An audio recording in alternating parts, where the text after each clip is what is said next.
आऊज़ु बिल्लाहि मिनश्शैतानिर्रजीम बिस्मिल्लाहिर्रहमानिर्रहीम। अस्सलामु अलैकुम डियर स्टूडेंट्स। मैं उम्मीद करता हूँ आप लोग हमेशा की तरह खैर आफियत से होंगे। डियर स्टूडेंट्स, आज की इस इम्पोर्टेंट और इन्फॉर्मेटिव वीडियो में मैं आपको multi answer for BA English part 1 points के लिए इस वीडियो में दिखाऊंगा। यानी बीए के पेपर में पॉइंट्स में से 3 सवालात आते हैं, 2 अटेम्प्ट करने होते हैं। एक का मल्टी आंसर इस वीडियो में दिखाऊंगा और एक का इंशाल्लाह मैं नेक्स्ट वीडियो में मल्टी आंसर दिखाऊंगा। 2 सवालात आप लिखेंगे, इंशाल्लाह 20 में से आपको 10 तो कम से कम और 15 ज़्यादा से ज़्यादा नंबर लाजमी देगा। तो काइंडली आप लोगों ने इस मल्टी आंसर को अच्छे तरीके से समझना है और कोशिश करनी है कि इसको अच्छे तरीके से तैयार करें ताकि आपका पेपर अच्छे तरीके से अटेम्प्ट हो सके। सबसे पहले multi answer of the poem को डिस्कस करते चले कि मैं इस वीडियो में 7 मल्टी आंसर के पैराग्राफ दिखाऊंगा। यानी इंट्रोडक्शन ऑफ राइटर पर एक पैराग्राफ है, इंट्रोडक्शन ऑफ पोइम पर, और main theme of the poem पर, क्रिटिसाइज ऑन मॉडर्न लव पर या मॉडर्न सोसाइटी या मॉडर्न मैन पर, ठीक है, राइटिंग स्टाइल और यूज ऑफ टर्म और कैलकुलेटर पर मैंने अलग अलग 7 मुख्तलिफ पॉइंट्स बनाए हैं। कितने? 7, ठीक है। उनको अटेम्प्ट कैसे करना है, उनको लिखना कैसे है, ये भी इस वीडियो में दिखाऊंगा। तो काइंडली आपने इस वीडियो को एक लम्हे के लिए भी मिस नहीं करना और स्किप भी नहीं करना, क्योंकि ये वीडियो आपके लिए बहुत ही अहम होने वाली है। मैं आपको बताता चलूँ कि सबसे पहले 3 किस्म के सवालात पोइम्स में से पूछता है। इंग्लिश पोइट्री में 3 किस्म के सवालात पूछे जाते हैं, क्रिटिकल एप्रिसिएशन, थीम पर और टर्म्स पर या राइटिंग स्टाइल पर, या शायर के बारे में पूछ लेता है, शायर का राइटिंग स्टाइल बयान करे, ठीक है। जैसे कि आपसे कह लेता है शेक्सपियर का राइटिंग स्टाइल या वाइट का, या आपसे मुख्तलिफ राइटर्स का पूछ सकता है जी, ठीक है। विलियम ब्लेक का राइटिंग स्टाइल पूछ सकता है, ठीक है, ये उसकी मर्जी पर डिपेंड करता है। जॉन मिल्टन का राइटिंग स्टाइल पूछ सकता है, ये उसकी मर्जी पर डिपेंड करता है। तो काइंडली आपने इन सवालात को जहन में रखना है कि पॉइंट्स में से कौन कौन से सवालात पूछ सकता है, ठीक है। 3 सवालात पूछ सकता है एक पोइम के बारे में। पहले डिस्कस करते हैं critical appreciation of the poem में आपने कितने पॉइंट लिखने हैं। 7 पॉइंट लिखने हैं। इंट्रोडक्शन ऑफ राइटर, इस पर मैंने पैराग्राफ लिखा हुआ है, नेक्स्ट आप वीडियो में देखेंगे। इंट्रोडक्शन ऑफ पोइम, ये आपने बेटा जी पोइम का क्रिटिक आपके टू द पॉइंट बुक है, ठीक है, उसमें आपने इंट्रोडक्शन ऑफ पोइम की इजी लाइन आपने सिलेक्ट कर लेनी है, वो लिख देनी है। Main theme of the poem आपने, यानी इसमें कंटेक्स्ट लिखना है। Criticise on modern love, modern society या मॉडर्न मैन है, ठीक है। कोई ना कोई राइटर जोन्स है वो मॉडर्न सोसाइटी पर या मुख्तलिफ एस्पेक्ट्स पर क्रिटिसाइज कर रहा होता है। राइटिंग स्टाइल और यूज ऑफ टर्म और कैलकुलेशन जो है, ये भी मेरे पैराग्राफ नेक्स्ट लिखा हुआ है। अब बात करते हैं थीम पर। थीम आ जाए तो आपने कैसे लिखने हैं। थीम में से आपने सिर्फ 5 पॉइंट लिखने होते हैं थीम के सवाल में। Introduction of writer, introduction of poem, ठीक है, और इसके अलावा main theme of the poem, criticise on modern love, modern society, और आखिर पे आपने कंक्लूजन लिखना होता है। थीम का सवाल आ जाए, ये 5 पॉइंट आपने लिखने होते हैं। क्रिटिकल एप्रिसिएशन में 7 लिखने होते हैं, थीम में भी 5 और इसके अलावा टर्म्स में भी आपने 5 लिखने होते हैं पॉइंट। अब मैं आपको बताता चलूँ, आप 5 पॉइंट लिख रहे हैं, ठीक है, 5 पॉइंट तो लिख रहे हैं, लेकिन आपका 250 लफ्ज भी तो पूरा हो रहा है। बीए के पेपर में 250 लफ्ज बहुत मीनिंगफुल है, ठीक है। तो काइंडली आपने इस वीडियो को लाजमी आखिर तक वॉच करना है। अब बात करते हैं टर्म्स ऑफ द पोइम या राइटिंग स्टाइल की तरफ। इंट्रोडक्शन ऑफ राइटर आपने तैयार करना होता है। क्या?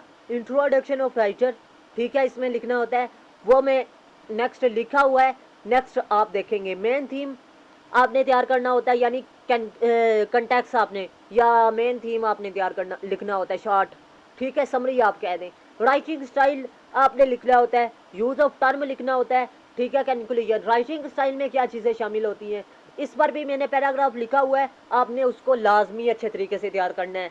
तो मैं उम्मीद करता हूँ आपको वीडियो अच्छे तरीके से समझ में आ रही होगी। अगर आपने अभी तक मेरे चैनल को सब्सक्राइब नहीं किया तो लाजमी सब्सक्राइब कर लीजिएगा और साथ बेल आइकन के बटन पे जाके ऑल पे लाजमी प्रेस कीजिएगा। अभी तक वीडियो मुकम्मल नहीं हुई, एक अहम बात बताता चलूँ कि मैंने 9th से लेकर MA इंग्लिश तक ऑनलाइन क्लासेस का आगाज़ किया है, जिसमें इंशाल्लाह आपका daily test system, audio video lecture system और इसके अलावा आपके एडमिशन से लेकर आपके एग्ज़ाम के आखिरी दिन तक आपको अच्छे तरीके से गाइड किया जाएगा।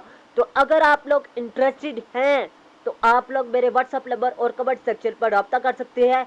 इंशाल्लाह मैं अच्छे तरीके से आपको गाइड करूंगा। और इसके अलावा मैं आपको बताता चलूं कि आपकी ऑनलाइन क्लासेस में फ़ायदा ये है कि आप लोग एकेडमीज़ के झंझट से मुकम्मल तौर पर आज़ाद हो जाते हैं और इसके अलावा आप दिन के किसी भी वक्त क्लासेस अटेंड कर सकते हैं। सबसे पहले मैं आपको बताता चलूँ इंट्रोडक्शन ऑफ राइटर और इंट्रोडक्शन ऑफ पोइट में आपने क्या लिखना है। Dash is one of the greatest poets of English poetry के जो आपने राइटर का नाम लिखना है जी डैश में, ठीक है। फर्ज कर ले विलियम ब्लेक आप लिखते हैं, शेक्सपियर लिखते हैं, जो पोइम का राइटर है वो आपने लिखना है, ठीक है। वो बड़े इंग्लिश के शायरों में से एक शायर है। He is considered the father of English sonnet. आपने सोनिट को काट देना है। अगर कोई राइटर इंग्लिश सोनिट का फादर है या जिस भी चीज़ का बानी है वो आपने लिख देना है। His work is mainly devoted to the problem of his human life. टू आपने लिखना है his work is mainly devoted to the problem of human life and literature, ठीक है, कि उसने अपनी ज़िंदगी वक़्फ़ कर दी लिटरेचर पर और इंसानी ज़िंदगी पर। बेटा हिज आपने काट देना यहाँ से। ही रूट मैनी पोइम्स आपने लिखना है जी। And the theme of all those poem is dash, कि उसने बहुत सी पोइमें लिखी लेकिन इस पोइम का आपने पोइम्स जो सी हैं उनके बारे में लिखना है कि उसने उसकी पोइम का मेन थीम क्या है, ठीक है, पोइम्स का, ठीक है। So Samuel Butler stated his point of view skilfully. इसीलिए समयूल बटलर बहुत ही पुरकशिश अंदाज में कहता है every man is work is always सब टारगेट ऑफ हिमसेल्फ। हर इंसान का जो सा करदार होता है, जो सा काम होता है वो उसके करदार की अक्कासी करता है, ठीक है। नेक्स्ट बात करते हैं जी इंट्रोडक्शन ऑफ पोइम, ठीक है। ये आप लिख सकते हैं अगर आपको नहीं मिल रहा इंट्रोडक्शन ऑफ पोइम, ठीक है। आपने लिखना है dash is the main theme of the poem, के डैश में थीम है पोइम का। The poet tells us about the joys and sadness of dash life, ठीक है, कि आपने लिखना है जी जो मौजू है जो टॉपिक है वो आपने पुट कर देना है। He was great philosopher and he was great lover of dash pure dash, ठीक है, कि ये आपने लिखना है जी टॉपिक के बारे में। According to poet dash is part and parcel of life.